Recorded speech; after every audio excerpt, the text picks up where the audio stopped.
job. Good job. You're a good reader. Thank you. Konstantin, how about you? The same text. The second page. Uh, Can you do that? I'll try. I'll do my best. Good. Look, spot, or look and see, or see. All right. Very good job. Good job. We'll put a gold star on your next to your name. Now, what do you see? What's unusual about those words, about that text? Let's just look at the text. Let's analyze the text. Elena, what about? It don't have such meaning. Huh? It don't have much meaning. Yeah. They don't have much meaning. That's true. And what else? What else do you notice about this text? Maybe it's learn children how to read correct and not to how to pronounce the word and not to how to say it. Okay. Right. For native speakers, it's not hard to pronounce the words. They know that already. No, I don't mean that to pronounce. It's like the I don't know how to explain. The phrase is like Karl u Klara ukral karali. I Karla u Klara ukrala clarinet. So maybe it's some kind of this situation, but just like for the young kids. Like a skoroговорки, huh? Yeah. Well, no. A tongue twister? A tongue twister. A tongue twister. A tongue twister. That's interesting. So, расскажите про покупки, про какие покупки? So, okay, but look at the words. How long are these words? All letters. How long are these words? What's the longest word? I couldn't catch it. How long are these words? How long are these words? Long? Yes, how long? How long? How long what? Are the words? Are the words? Are they multisyllabic or are they 3-syllable words or how many syllables? No, I can't understand. Okay. I couldn't understand. Repeat, please. Could you repeat? How many syllables? Сколько слогов в каждом слове? How many syllables? Yeah. 1 syllable. 1 syllable. One syllable. Each. No, 2. Word. Where is 2 syllables? Yeah, look, spot, or look and see, or see. How many 1-syllable words? Very simple. Very simple. And what else do you notice about this text? How many different words are there? How many different words are there? There's a lot of repetition in here. Come, Dick. Come and see. Come and see. Come and see, spot. Look, spot, oh look and see, oh see. Look and see, oh see. So, very simple, very repetitive, kind of very rhythmic. And that's a good way for little kids to learn to read, by saying the same word over and over again in slightly different contexts. In slightly different contexts. Okay, now I have a question about this. What is the difference in meaning between look and see?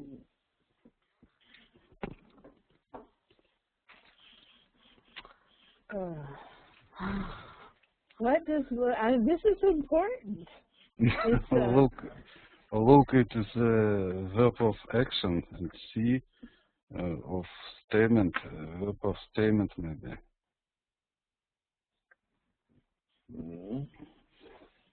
Elena? I can't explain so hard as Konstantin.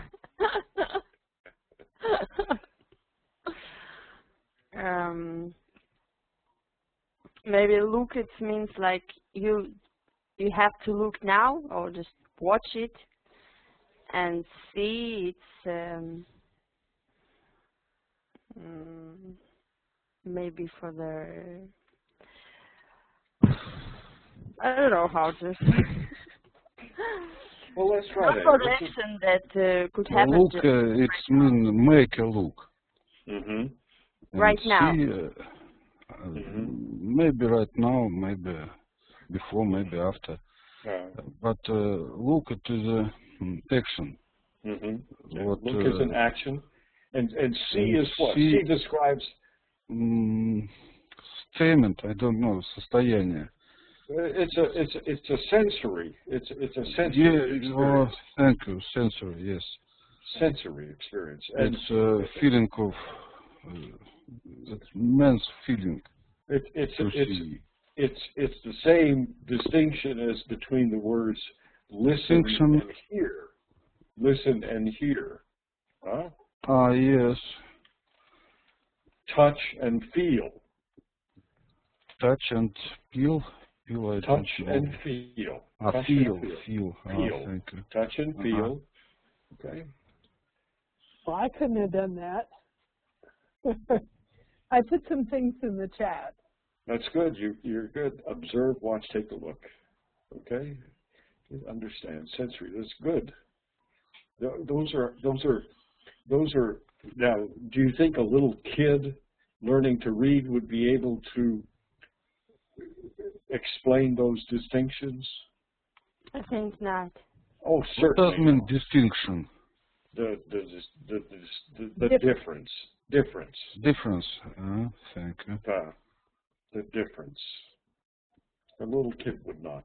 But you know, interestingly, a little kid would know exactly what the difference is, and that's when you talk when you talk about when you say that you are a native speaker.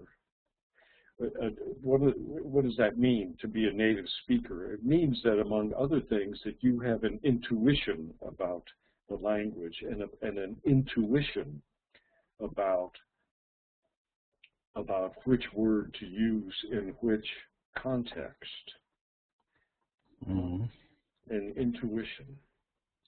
When you say you have a native speaker's intuition, that's what that means. That's one of the things it means. When my daughter was going to kindergarten, we lived in Madrid, in Spain, and she went to a school where no one spoke Spanish. No one spoke anything but Spanish. They spoke only Spanish. And we lived there for 2 years, and then we returned to the United States. And she wanted to study Spanish in school, which was natural. It was very comfortable to her. She used to say to me, when we were speaking, everyone in our family spoke Spanish, she would say, "Mama, you remember, that was back when we were Americans." She had assimilated so much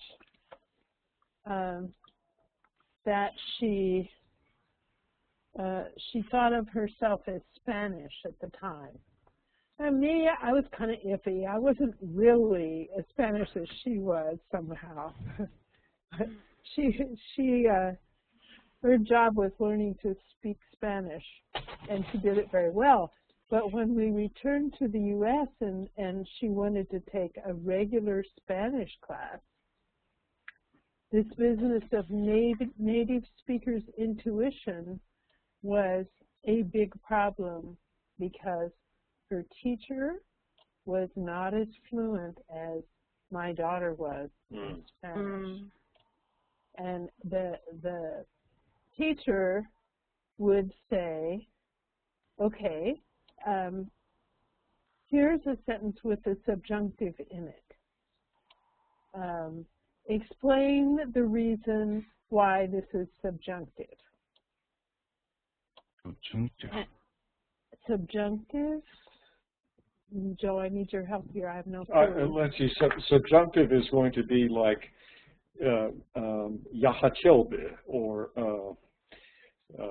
I would like.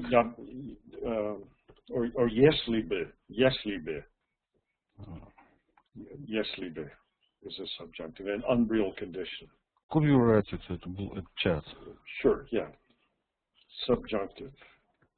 And Jack, so everything was based on the structure because that's how the teacher had learned Spanish.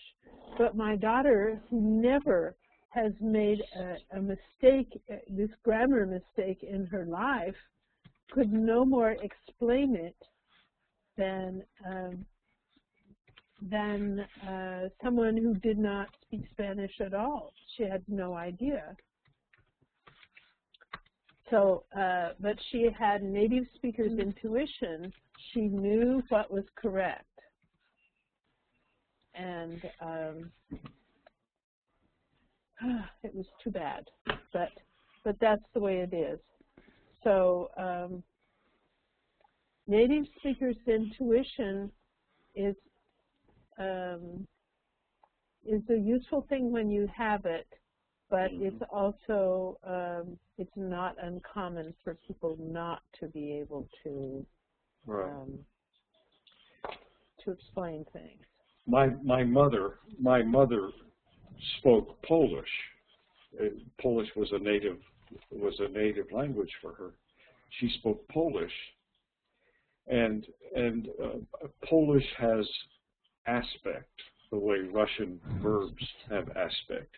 And my mother would, until she died, would use aspectual differences correctly. And that's, for English speakers, that's a very difficult distinction to make. And my mother, though she spoke perfect Polish, she could not possibly explain why there were two different forms of the verb to say, or why there were two different forms of the verb to write. She always invariably used the right one in the right context. She had no idea about aspect. She had no earthly idea about aspect. Where she was from, your mother? She was from, well, she was born in the United States, but she was born to Polish immigrant. Her parents were Polish immigrants. From Belarus or not? No, from Poland. From Poland. Belarus was part of Poland. Well, for a while, but for a while it was, or parts of it were. But she was from the area of Poland that is southeastern Poland. It's closer to Lviv. Lviv in Ukraine. In Ukraine. And she is from that area in Poland. Or her family is from that area in Poland. Thank you. Well, anyway. And so you're actually a second generation Polish American. Yeah. On her side, on my father's side, I'm a first generation. So that's very interesting. My family has been here a very long time.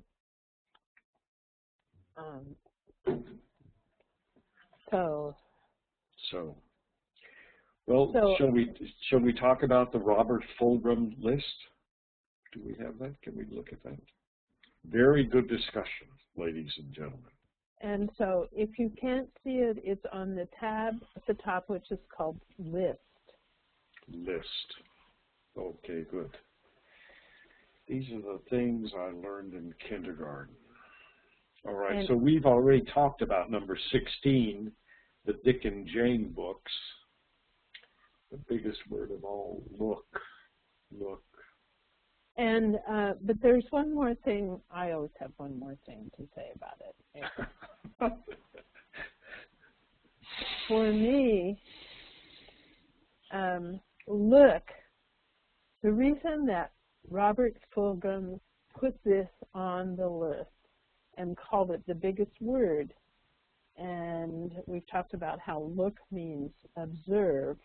For me, this means be conscious.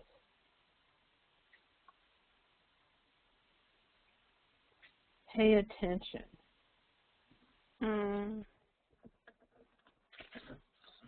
And because for me, it's kind of a Zen experience. That's what I do with look. If I say look, I don't mean watch out for cars. Of course, that works if you're getting ready to cross the street. But it also means observe what's around you. Be aware. Pay attention. And I'm still learning to do that. But that's the most interesting thing to me. So I think although we've talked about some of these in the blog, there might be others that you have questions about that we didn't write about. I'm particularly interested in number 10. Warm cookies and cold milk are good for you, and there seemed to be a great deal of disagreement about this. Constantine, did you disagree with this? I can't remember. I think that everything is vice versa, because warm cookies, fresh bread is harm to our health, and cold milk. I remember that in my kindergarten we was taught that warm milk is good for us. Warm milk, but you're right about cold milk are good for us too. But in my age, cold milk is not good for me, my stomach. Maybe for Irina. This is interesting to me because this was true. This was a controversial thing when I lived in Spain. I grew up having cold milk, but the Spanish people around me did not think it was good for you. They didn't think it was healthy. It had to be warm. And they were suspicious that we refrigerated milk and that I bought pasteurized milk, whereas they had sterilized milk. So cold milk. So cold milk hurting your teeth, Professor Lero. Very cold. That's like ice cream. Ice cream, yeah. Really cold. But and so cookies. Cookies. Warm cookies. Do Russians not have cookies? I wasn't clear on that, Constantine. Do you have cookies? What's a cookie? You're talking about bread. That's cookies, biscuits. Yeah. Yeah. Biscuits. Biscuit is a British word. For me, biscuit is a British word. British word. And when you say biscuit, I get baking powder biscuits, which are more like bread. Right. It's like a bread, like a bulishka, kind of like a bun, similar to that. So, Irina, do you eat cookies? Yes. You eat cookies, but warm with fresh bread. Oh my goodness, there is nothing as tasty or as fragrant or as flavorful as bread that is still warm from the oven. Yeah, but about this phrase that we had, that warm cookies and cold milk are good for you, I also wrote that I think that's not so good for the health. For kids, because cookies is bad also for the teeth. If you eat it too much, especially if it's chocolate cookies. And but it could be a good award for the good behavior of the kid, like he have done something good, or he made his home task or something like this. So if you like, you can get a cold milk with cookies. Oh, I see. So you're kind of focusing on the word good, and when you read that word, you say good for you, you mean good for your health, huh? Also, yes. And good for your, oh, well, I don't, warm cookies and cold milk, I don't think they're good for your health. I also Maybe the milk is, but they're good. What are they good for? What are they good for? That if kids like this, so it's good for him to take this. Yeah, they're good for your spirit. They're good for your mood. They're good for your point of view. You say, oh. But also, I have to say that not everyone likes the milk. For example, me, I hate milk. Well, that settles that. Okay, so we'll drop that subject. And we have Yvonne with us.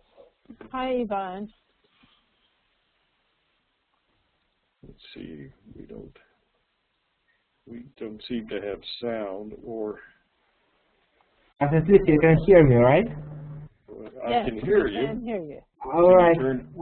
I'm just trying to figure out how to work here. Okay. Now you can see me. No, take your time. Take your time. Okay. And now. Oh, there you go. There you go. Good evening to you. Okay. Good to see you. Good to see you. Okay, and here as well. It's good to see you too. Yvonne, can you see the list on the whiteboard? What was that? You asked if I could see you where? Can you see the list? Yeah. Sure. And look at number 10. Number 10. Warm cookies and cold milk are good for you. All right. What do you think about that? Okay. I think it's very nice to eat cookies and drink milk with it, but tastes differ, you know. So it depends on the person. Depends on the person. I cannot say that. Yeah, I cannot say that it's good for everyone, because we know that one man's meat, another man's poison. But it's very nice to have some sweets in our lives, like cookies and milk. Right. It reminds me of milk and honey. Milk and honey. Okay. There's a expression in English called comfort food. And comfort. Yeah. Do you know what? Do you have an idea of what that means? Surely, I think I do. To comfort, like a verb, to make someone, I don't know, to pacify someone, something like that, to make it less harmful for a person, like to comfort his feelings. Well, it's comfort food is like. It's right. For me, comfort food is like kasha. Oatmeal is a comfort food for me. When I eat it, I just feel good. Yeah, that's right. Yvonne, listen, we have a little feedback on your microphone. So I'm going to ask you, when you're not speaking, to turn off your microphone. Okay. I guess it will take some time until I work it out how to do. Okay. Okay, that's that's much better, and the echo is gone. So if you want to speak, Ivan, just go ahead and turn your microphone back on. Feel free to do that. Now, so we have cookies and milk and kasha, like Konstantin. If you understand the notion, the idea of comfort food, huh? Comfort food.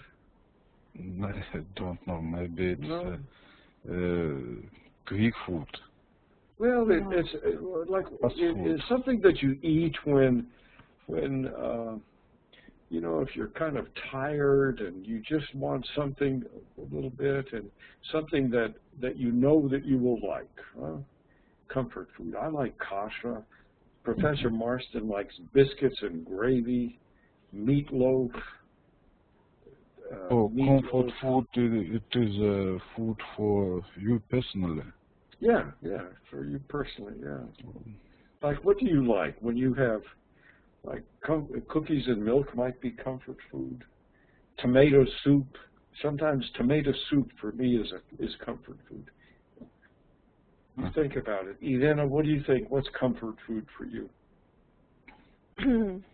Especially for me? What's comfort food? What do you think?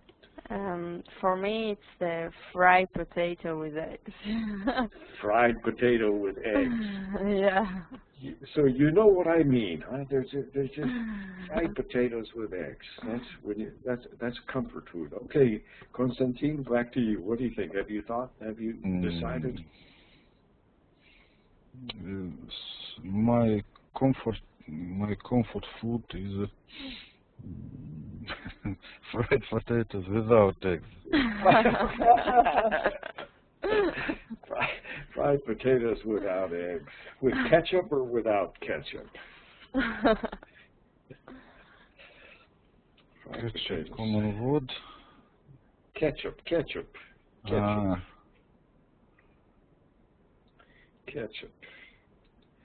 Okay, well that's good. So good. So we warm cookies, cold milk. There's a question about the milk. Good. How about number 12? Take a nap every afternoon.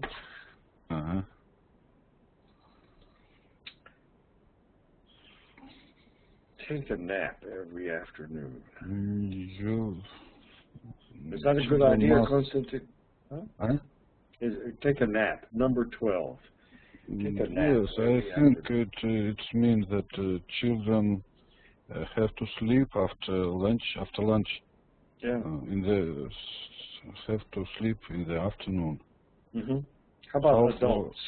How about grown-ups? How about Konstantin?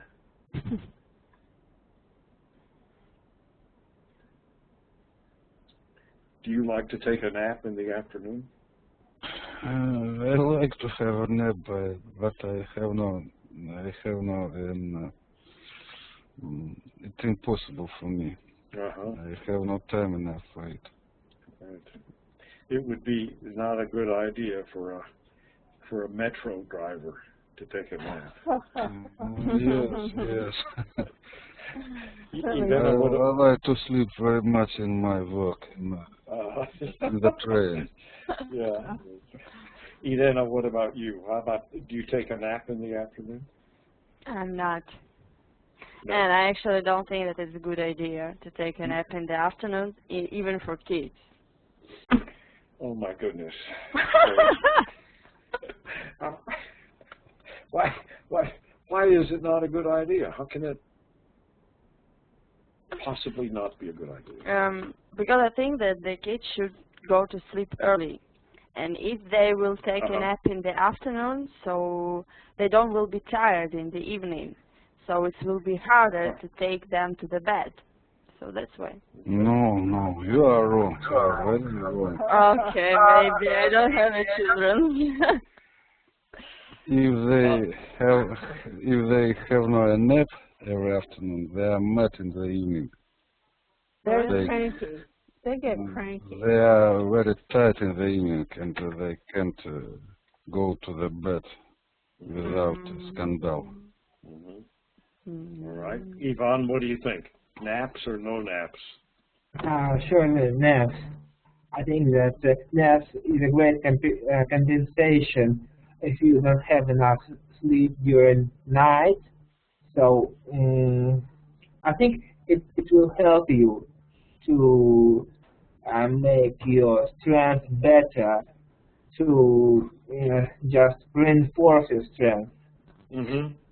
For example, if like I'm a student and okay, I usually sit up late, and when I go to university, it tires me out. But then I come home, I have ability to sleep like for 30 minutes, half an hour, and it will give me additional strength to carry on. I think it's a really good thing to take a nap. Just for 20 or 30 minutes. All right. Well, I think it's interesting, that the Russian language does not have a word for nap. We have siesta in Spanish. And nap in English, but in the kindergarten we've got a word. It's called tihi-chas. But exactly. It's in kindergarten, Russian kindergarten. It's called tihi-chas. Literally means silent hour. Okay, and during that period, children can go to bed for an hour. Oh no, exactly, тихий час. Not вздремнуть. And in young partner camps, the same. Vrenut. All right. Well, that's a verb. I'm talking about all right. Well, maybe that'll work. Listen, Professor Marson had a good question in the chat. Yvonne, your microphone microphone is still, there we go, that's better. Tihi-chas, quiet time, okay. So, Tihi-chas, we have quiet time in English too. Professor Marson had a question in the chat. What on this list would no Russian mother ever say to her kids?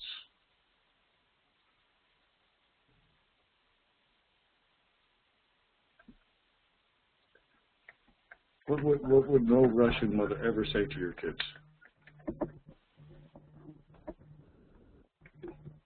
What do you think?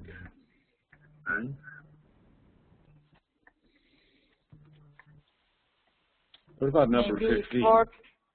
Yes, I saw this. What do you think? Which one? The 15 or 14 too. 14 or 15, okay. Well, let's talk about 15, okay. 15, why would do you think that you should talk about death to little kids?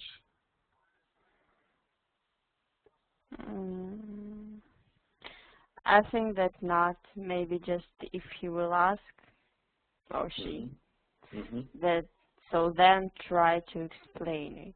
Then try to explain it. Very hard to explain. What do you think, Konstantin? I don't know. I don't remember about me. I don't remember about my sons. I can say exactly. I think that especially nobody talks about death to children, and they get know about it themselves without our help, in accordance with their experience. So if the context of this question, number 15, goldfish and hamster and white mice and a seed in a styrofoam cup. So these are things that might commonly be found in a classroom at kindergarten age. So quite often the teacher will have pets like this goldfish in a bowl, a hamster in or mice in a cage. And the children then begin to learn something about taking care of a pet, but it's very stressful for these little animals to live in a classroom, and they don't ever live too long. And I think it is in this context that we talk about death. And I remember when I would have a small pet like this die, we would have elaborate funerals for the pet who died. And I remember putting a hamster in a shoebox and digging a hole in the backyard and having this big ritual that we did when this animal died. I think everyone done this in this school Yeah. in the garden. Yeah. So it is a way to get them to think about death and to try to understand it. For the Hispanic American cultures, particularly those from Mexico, death is considered a big part of life.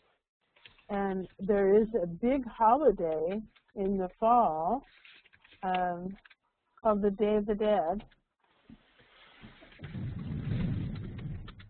where there's this huge party, and there are everybody honors the ancestors, more or less. And so the children grow up with bones, little candy bones. So candies shaped like bones go along with this holiday, and this is true in Spanish speaking. You know, it's cool. And big festival, big decorations, and this has to do with All Saints Day. And when they celebrate this day? It's November 2. Yes, November the 2nd. But also people celebrate Halloween, which is the day before All Souls Day. All Saints Day. All Saints Day. I defer to you with your greater knowledge of this, since I'm a Presbyterian of sorts.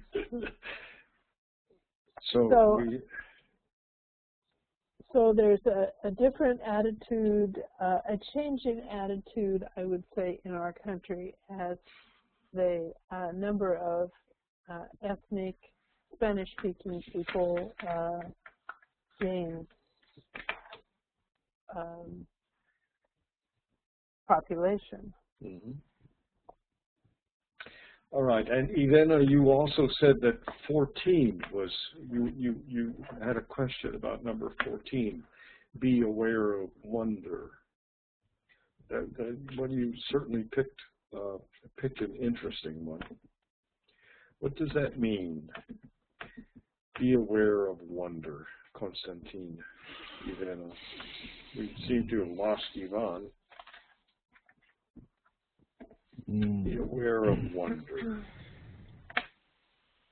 I suppose that it is, don't worry, you will get you adult in one fine day. Be aware of wonder. Be aware of wonder. Irena, what do you think? Why is that problematic for you? Be aware of wonder.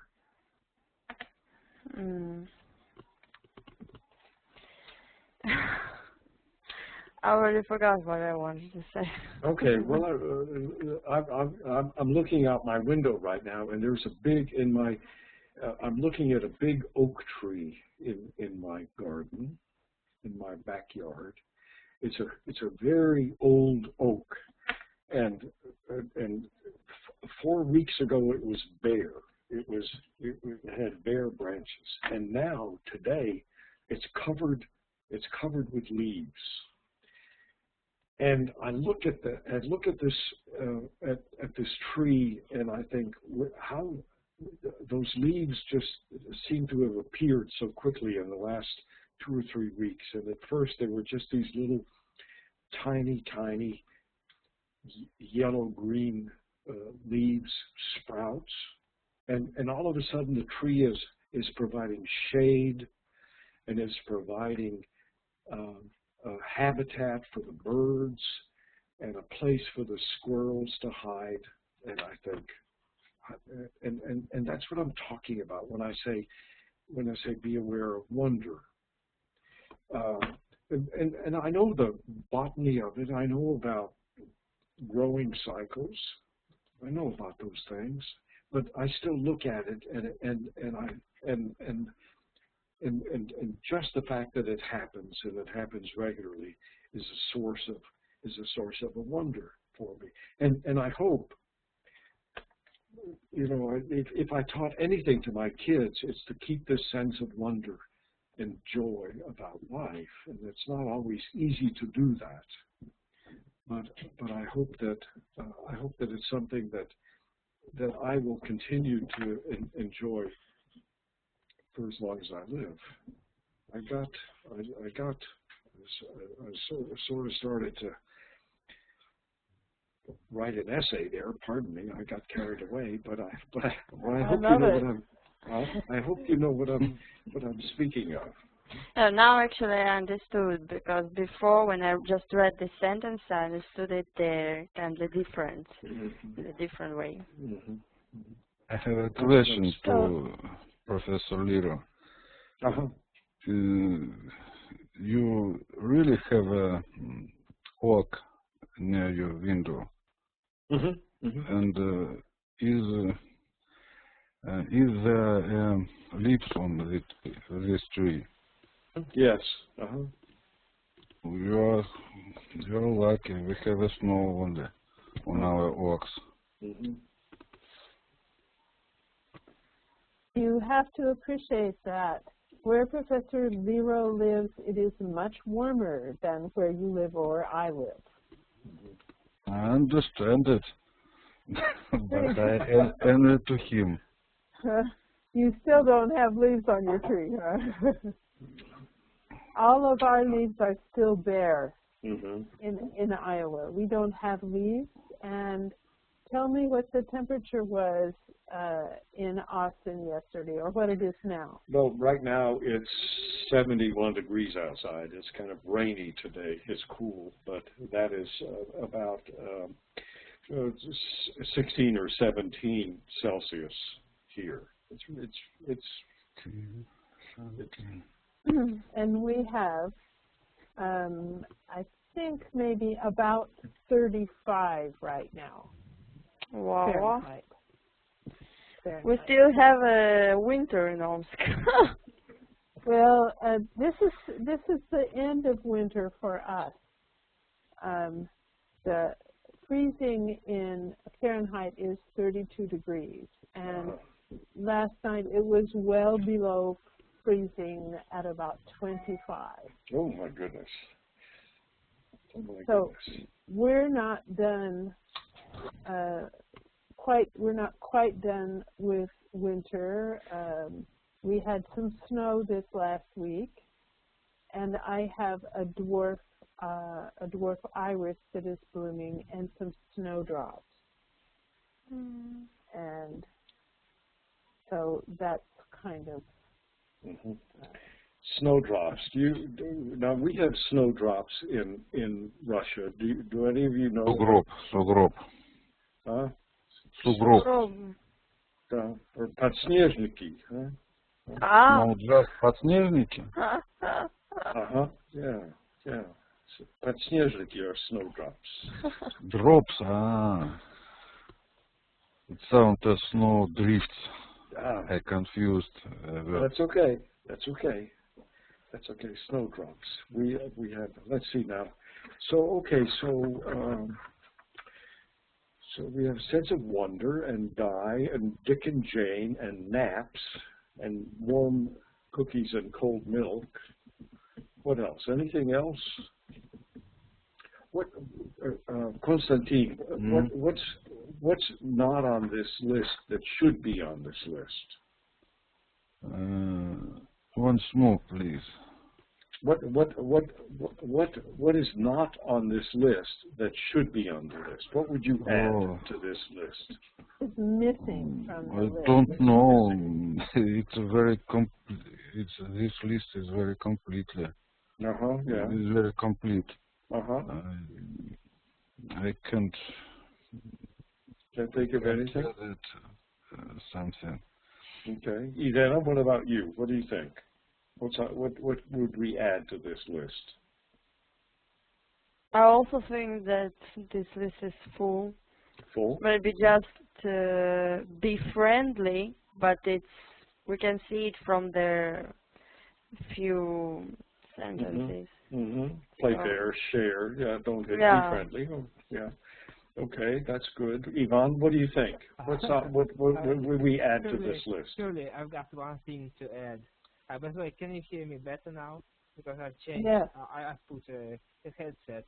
Okay. Yes, it's much better. Much better. Okay, I did my best. So the one thing I learned in kindergarten is to hate kasha, manka, especially. You hate it. Yeah. Oh no. Specific kasha, specific. Joe. Manная kasha. It's manная kasha. It's so terribly cool. I believe in every kindergarten it was made with lamb. No. Cream of wheat, Jan. Cream of wheat. If you've got in Russian kindergarten, so you can say, okay, you are lucky not to be spoiled your taste by kindergarten's manная kasha. Okay, all right. Well, I don't know. I have to disagree with you, but what can I say? How about, listen, when I looked at this list, I said, what's not on it? And how about remembering to thank people? Remembering to thank people, to say thank you, to express gratitude. Of course, yes. Yes. Huh? What do you think? Don't you think so? Express gratitude. Express gratitude to your parents, to teachers, to your friends, to your grandparents. Express gratitude. With that, I'd say it's a good list, including the cold milk, and including the manная kasha. Okay, there's also one thing. Maybe it could be included in number 5 to clean up your own mess, but okay, I'm not sure. To make your bed. Make your bed, okay. They teach you to make your bed just perfectly when you are in kindergarten. Make your bed, all right. All right, that's good. Very, very good. Very good. Very good. Professor Marsden, do you think we ought to talk about schooling? Oh, yeah. Manная kasha? Let's see. It's going to take me a minute to find them.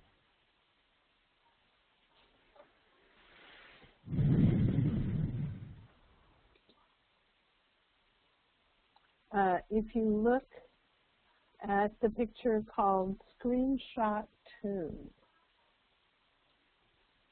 Oh, there it is. On the top, you'll see those. You see that screenshot?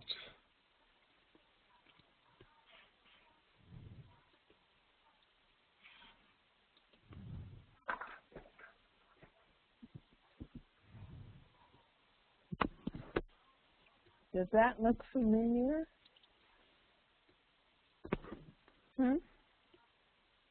Does that look familiar? Can you see screenshot 2? Yes. Tell me what you see in the picture. Is there anything familiar to you? The children play in the kindergarten or in their school, the first graduate.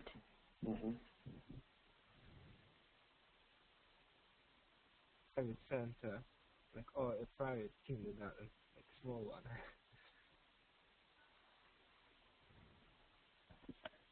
And can you relate to this? Did you go to kindergarten and did you see things like this in your kindergarten?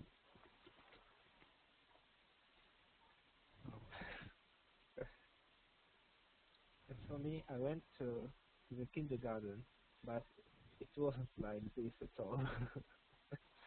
Tell us what it was like, Ivan. It was like more the Soviet Union atmosphere, and here on that picture you've got like really modern one, like I don't know, but something in the spirit of the kindergarten I went to was just something was different. It was like discipline and the nurses were strict, you know. Mm-hmm. Okay, no monkey business around. Mm-hmm. Yeah. Yeah, it was my experience. Raise your hand when you want to speak. Raise your hand when you want to speak. No, it's only in primary school. No, Yeah. no, we didn't have to raise our hand in order to speak, but it was more, I don't know how to explain. It was like more standardized. Mm-hmm. Okay. Konstantin, was this your experience as well?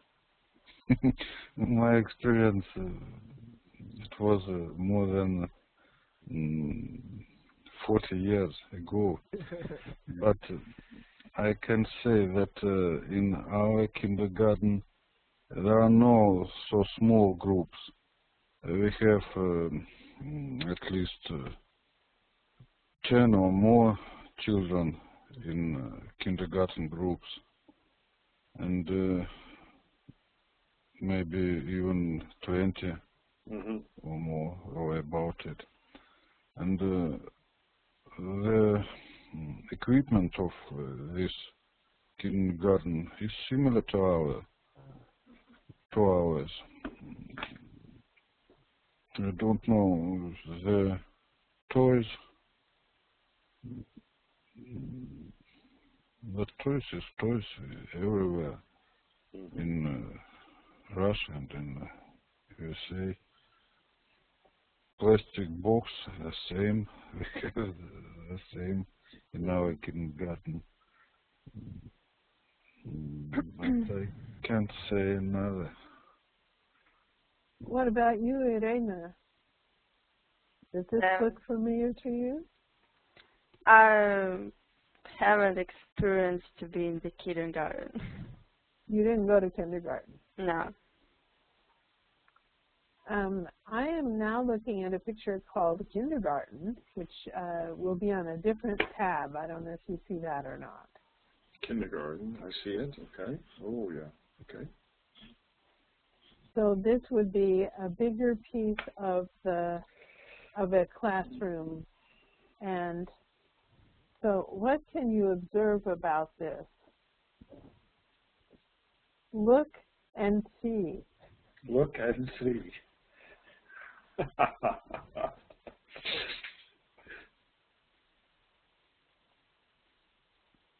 Everybody have the picture up? It's under the tab called Kindergarten.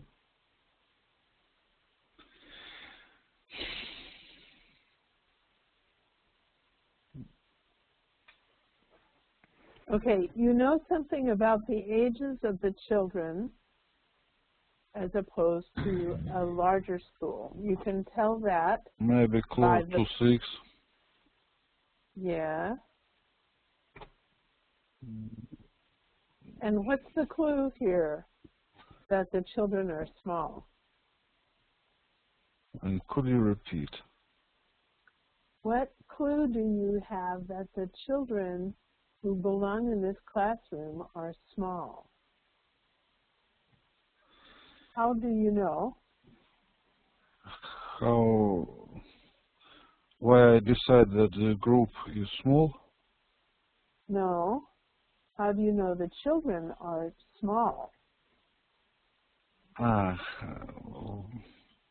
What's the clue in the picture?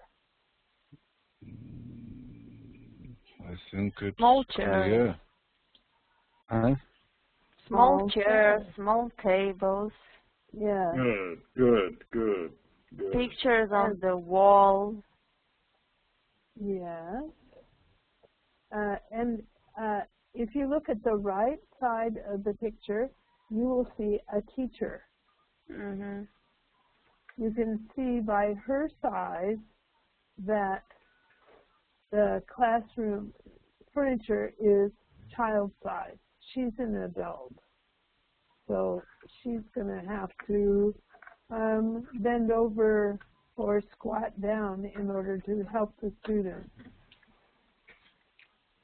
And you will notice that there are lots of small tables that are shared. And so, so are you used to a more standard classroom with chairs in rows? Or would you have a kindergarten like this?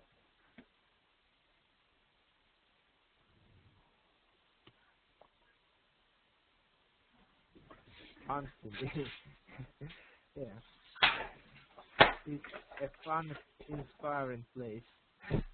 Mm-hmm. I'd like to show you a picture that I have here. And this is not a kindergarten picture, but this is a picture, this is a second grade picture, second grade, grade 2. And that little kid right there, right in the center, right there, that's me. So here, why are you laughing so hard? So here we are. This is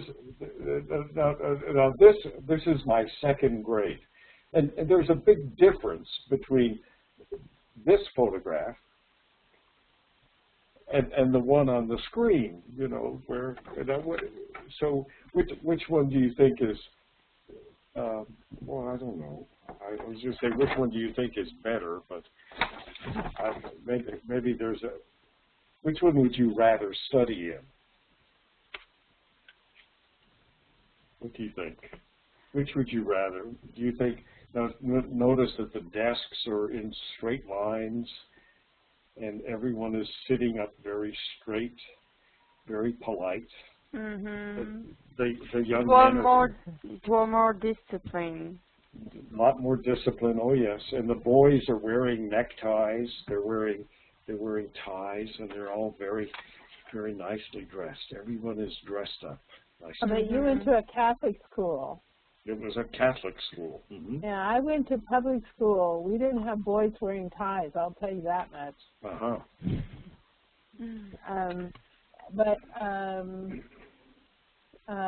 Religious schools where I have taught, they all wore uniforms. Mm-hmm. So, did any of you wear uniforms when you were in school? No. No. But I think it's a good idea. And now also we have the new kind of law that soon in the schools the children will have the uniform. Mm-hmm. Well, but different for each school. Yeah. Uh-huh. No, you know, girls used to wear these pinafores. Mm-hmm. and bows in their hair. Mm-hmm. Yeah. Yes, I went to boarding school briefly, and we had navy blue pinafores and white seersucker blouses. Ooh, I thought that was terrible. Why? Oh, well, because I was used to pretty clothes and they were ugly.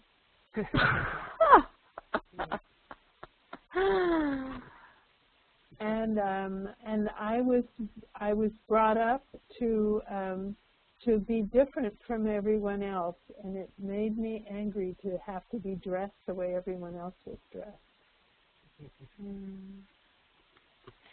I don't think that is bad for school and for children. Well, we could have a whole discussion about that, whether or not wearing uniforms to school is a good idea or not, and there are good arguments on both sides. Good arguments on both sides. But we also, let's see, I have not kept a good track of the time yet, but we do also want to talk some about the idea of being educated in an institution that is going to school versus homeschooling versus unschooling. And we will talk about that more next week, particularly, but there's some things about that. And two of you have already written that you're not sure it's a good idea, or you don't think it's a good idea to not to go to school. And so, and I don't know if you saw what I wrote about that. I posted something about unschooling. And there's some assumptions made about these three different ways of doing things. I have known a few people who have homeschooled their children, and this difference of unschooling has to do with a crisis in education. I'll just mention this, and I will try to get something to support it. There is a national crisis in education right now, and it has to do with teaching to the test.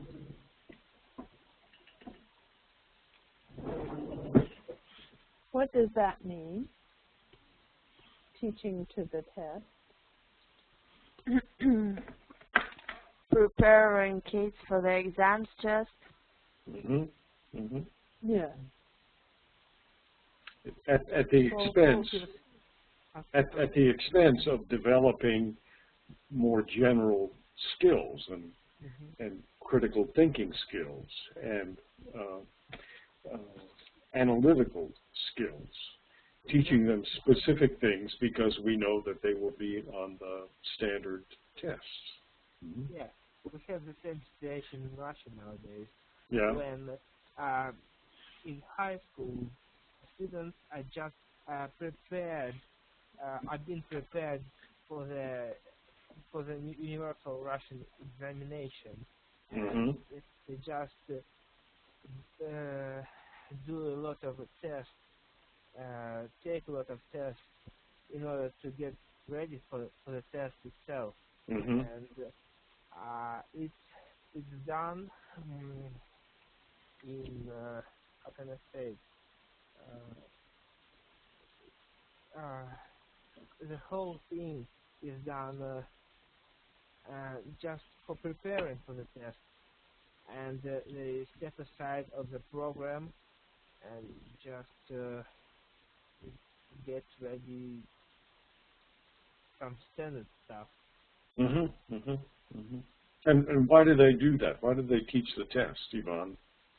Because they want students to be successful at taking the test. Because if they don't score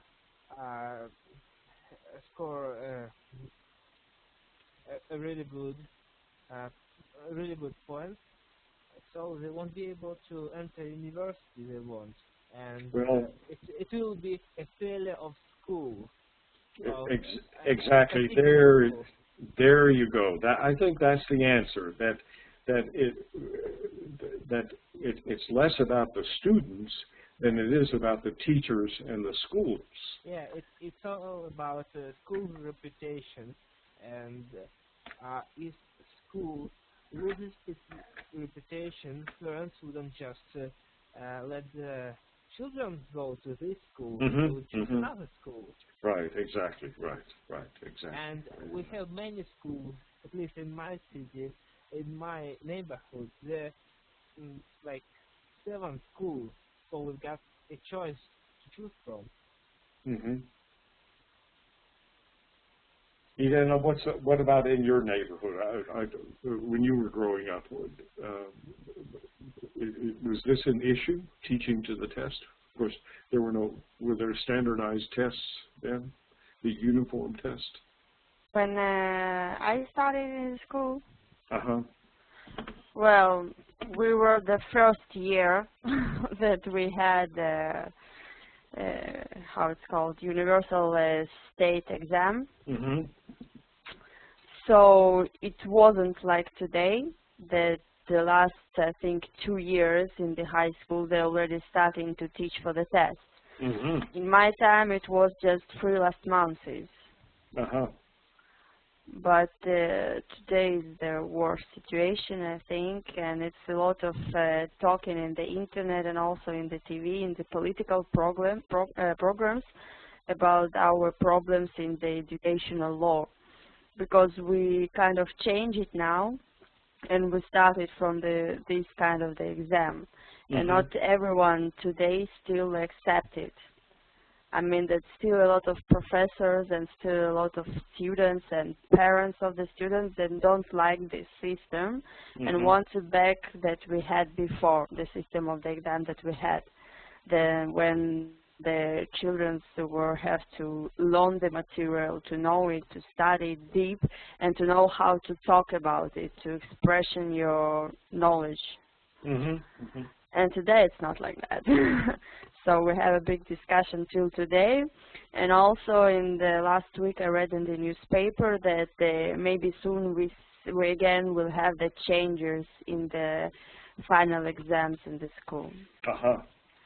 So it's an open question. And I sense that you are in favor of not having the universal test. Is that right? Yeah. Yes. Because I don't think that it's good for the students.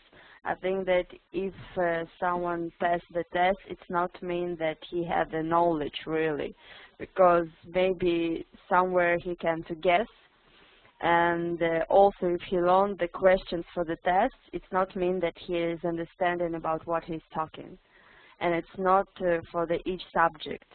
I mean, that I don't think that it's a good idea for testing in history and for testing in literature and biology and etc. Maybe it's just good for the math, I think. Good for the math, okay. Konstantin, what do you think? I don't know. It's so far from me, from my sons. I don't know. I heard that there is a great noise about this kind of exam. Many people are angry that they guess that this test is not the same. I don't know how to say it. That there are no accordance between test and knowledges. And when former pupil became a student, he felt some troubles about his knowledge, because university and colleges and institutes have required from him another knowledge that he had that he got in the school. And many, there was a bad story when our South students from our South Republic districts became students of Moscow institutes of university.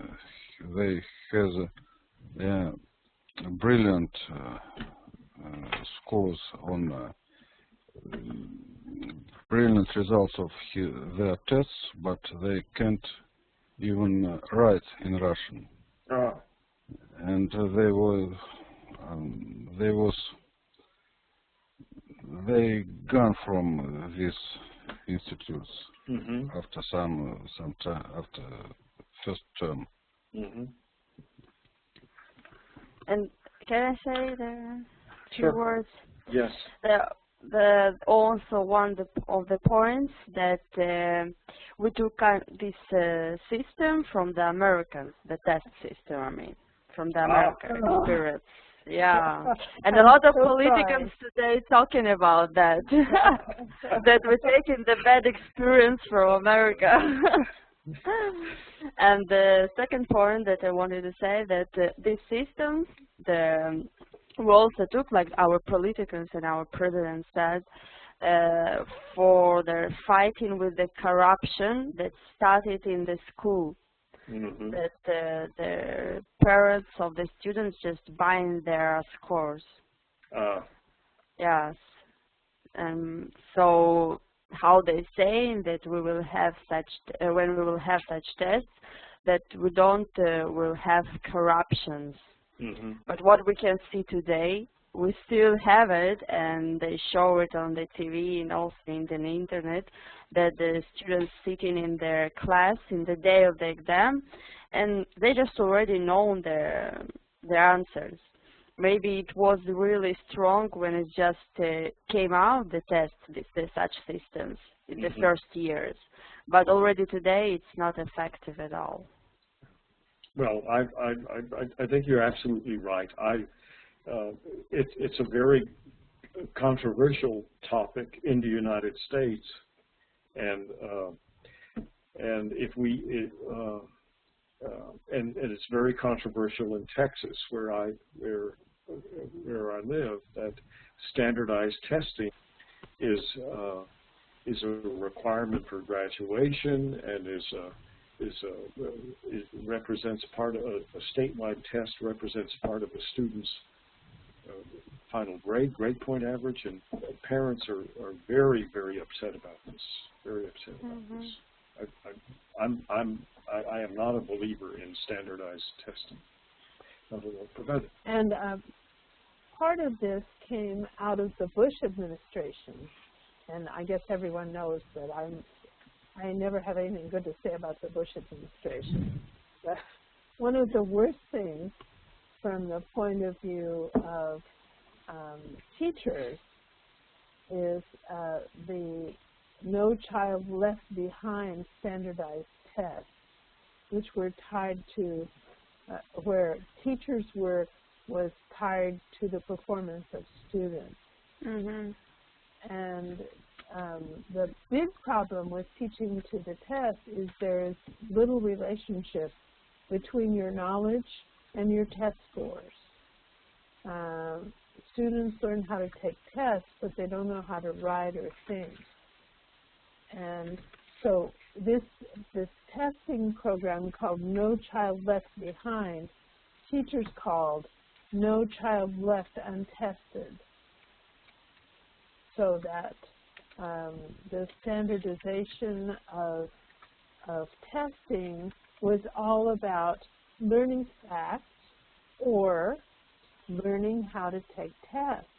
I once taught in a prep school, a high school, a very prestigious one, St. Mark's School of Texas, Joe. And they were all wealthy, very bright young men. And I had a fourth-year student in my beginning French class, and he never studied, he never knew his work, and he was very bright, but he was a terrible student. But when they had to take a standardized test, he did wonderfully. He did wonderfully. He knew how to take a test even if he didn't know anything. And I thought that was really awful. And for me as a teacher, that was a huge point of change, because I determined I was never going to give students tests like that unless I had absolutely no choice. And that was when I started thinking about other ways to evaluate students' work. Don't get me started. Okay, well here we go. We are almost out of time. Irena, Ivan, Konstantin, I wonder if either of you, any of you, have any questions or comments that you would like to make. Okay, I've got one. Okay. In Russia, there is a joke that this unified test just checks how student has been prepared for the test. Yeah. Right. His knowledge. Yes. So how well you are prepared Mm-hmm. to take a test rather than your knowledge. Right. It's very fun in Russian. It's a good point. It's a good point. Konstantin, how about yourself? We seem to have lost Elena. No, I have no comments. Okay. Professor Marston? The thing that I would hope we could explore a little bit next time is both the advantages and the disadvantages of those three styles that we have been looking at.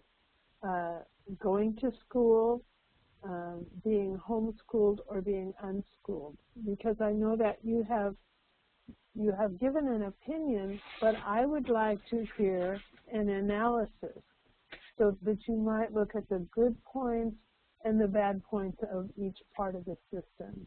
And then we will come back to looking at the big three questions that Professor Luro posed at the end of his post that included the things I learned in kindergarten. And I know you've written about them, but I want to pursue that some more.